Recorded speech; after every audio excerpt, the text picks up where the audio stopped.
Salut les gens. Je voudrais vous parler aujourd'hui d'une affaire dont on a déjà pas mal parlé, c'est l'histoire du métro d'Abidjan. Parce que d'abord, ce qu'on appelle le métro d'Abidjan, c'est en fait un tramway. Je sais pas pourquoi on parle de métro. Enfin bref. Pour refaire un peu le point sur tout ça, c'est important de relier certains faits ensemble. Vous allez voir, je vais vous donner certaines infos, certains faits.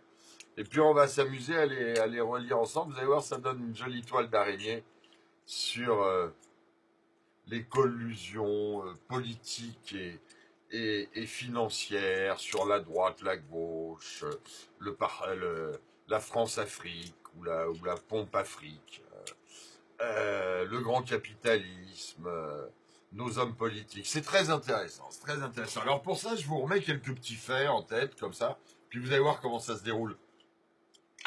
Alors d'abord, président de la Côte d'Ivoire, Monsieur Alassane Ouattara, grand ami de notre ex-président Sarkozy, euh, ami qui doit d'ailleurs beaucoup à Sarkozy, puisque Sarkozy s'est servi de nos forces armées pour débarrasser Ouattara de son concurrent Laurent Gbagbo en 2010. Euh, il était fort probable que si Sarko avait pu se présenter à nos élections, à nos dernières élections 2017, Ouattara aurait fait partie des financiers de son euh, de, de- de son élection, puisque Sarko a malencontreusement perdu son grand financier de l'élection de 2005, qui était notre ami libyen, le colonel Kadhafi. D'ailleurs, j'aurais été Ouattara, je me serais dit que ça portait pas chance quand même de financer Sarko, parce qu'il faut voir comment il a traité son ami Sarkozy, qui a bien mis du bon pognon dans l'élection de Sarko. Ça ne lui a pas porté chance. Petit point à rappeler aussi sur l'élection de Sarko en 2005, donc, quand il gagne l'élection présidentielle, il fête, ça fait d'ailleurs scandale, cette élection d'abord au Phuket, puis il va passer 2 ou 3 jours, je me suis rappelé exactement, sur le yacht d'un de ses amis milliardaires, le Vincent Bolloré. On garde le nom en tête, vous allez voir après. Sarko est aussi un grand ami d'un pauvre garçon d'une petite famille française de Martin Bouygues, patron du groupe Bouygues. Martin Bouygues qui a été son témoin au mariage avec Cécilia et qui est aussi parrain d'un des enfants que Sarkozy a eu avec Cécilia. Quoi vous rappeler d'autre? euh, Se rappeler quand même dans tout ça que aux dernières présidentielles, Sarkozy, euh, dès l'échec de dès le premier tour, enfin la fin du premier tour, pardon, a appelé à voter Macron. Hein, Macron qui pourtant il en disait bien du mal avant, mais dès qu'est arrivé le second tour, Sarkozy s'est résolument euh, positionné pour Macron, après d'ailleurs être très certainement responsable via Rachida Dati et d'autres réseaux de la planche savonneuse mise sous les pieds de l'honnête Fillon et des histoires de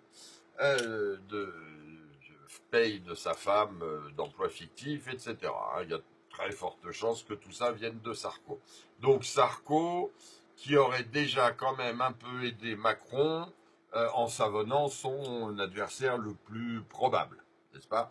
Alors, intéressant de se mettre tout ça en tête, d'accord?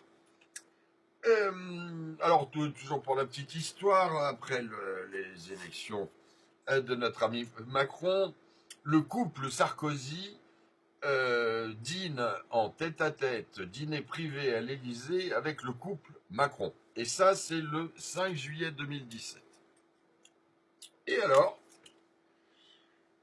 le 15 juillet 2017, on annonce que le gros problème du métro d'Abidjan est enfin débloqué. L'affaire durait depuis longtemps. La Côte d'Ivoire se plaignait que les prix des travaux étaient trop élevés, en particulier par rapport au métro de Dakar, qui faisait 52 km de long, soit 20 km de plus que le métro d'Abidjan, et qui était censé et qui avait coûté 850 millions d'euros au lieu des 1,5 milliard, je crois, ou 2 milliards prévus pour le métro d'Abidjan. Bref, alors oui, bon, tout s'est fait, c'est un peu dans l'ordre, on comprend pas trop.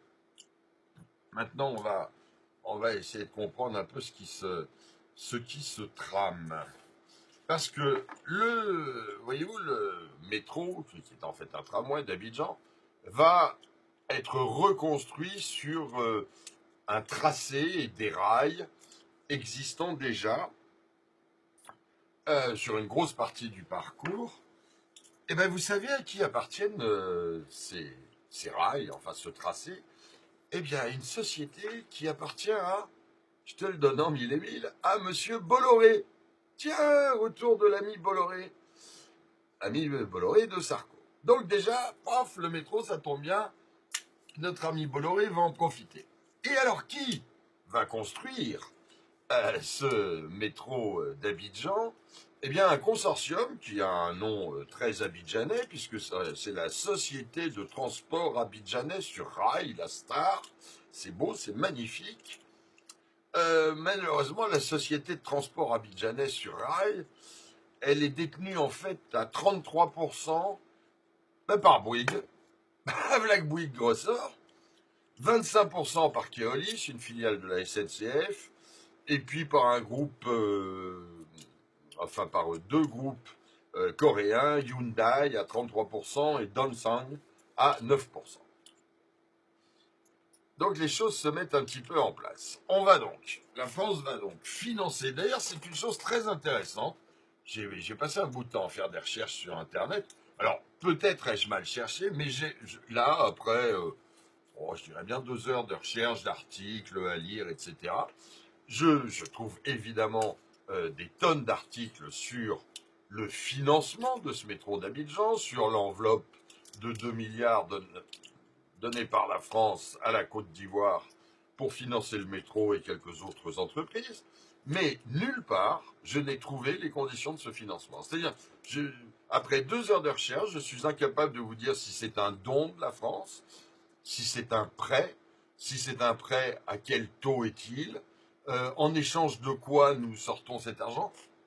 Partout, on dit ah bah la France finance, c'est très bien, la situation se débloque, mais je n'ai pas trouvé un article expliquant les conditions de ce financement. C'est quand même intéressant ça.